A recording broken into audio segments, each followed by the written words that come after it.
For t is greater than or equal to 0, which means time is greater than or equal to 0, the position of a particle moving along the x-axis is given by x of t equals cos t minus sine t.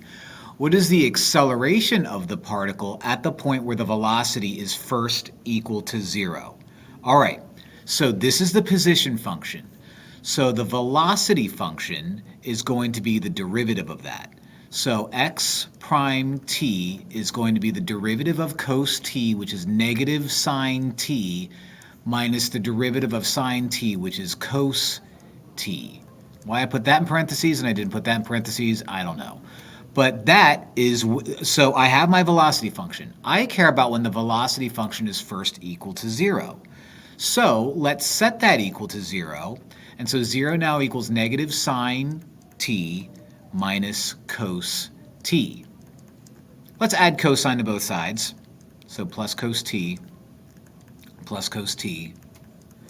and we have cos t equals negative sine t.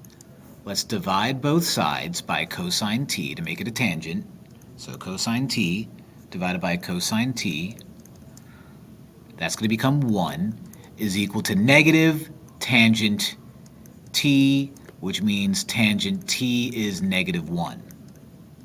All right, let me see if I can just give myself a little bit more space over here. You'll see why in a second. All right.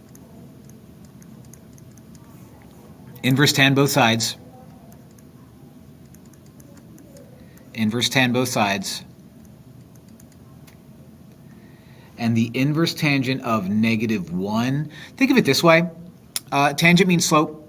So negative 1 is going to look like that. And so if you're thinking unit circle thoughts, right, it's going to first hit the negative 1 right there between pi over 2 and pi, which is 3/4 of a pi.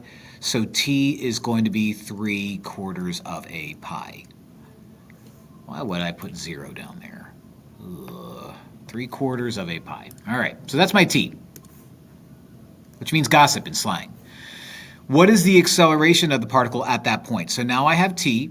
I need to find the acceleration. The acceleration is the second derivative. So acceleration, right, is the second derivative. So x double prime of t, which is going to be the derivative of negative sine t, which is negative cos t, minus the derivative of cos t, which is positive sine t. So what I want to do is I want to plug in 3 pi over 4. So x double prime of 3 pi over 4 equals negative cosine of 3 pi over 4, unit circle thoughts, plus sine of 3 pi over 4. So we're looking at lots of root 2's and stuff. So u will become negative, and again, we're over here, so negative, cosine's the x value, negative root 2 over 2, plus sine is the y value, so that's going to be regular root 2 over 2. So the double negatives cancel out to become root 2 over 2, plus root 2 over 2.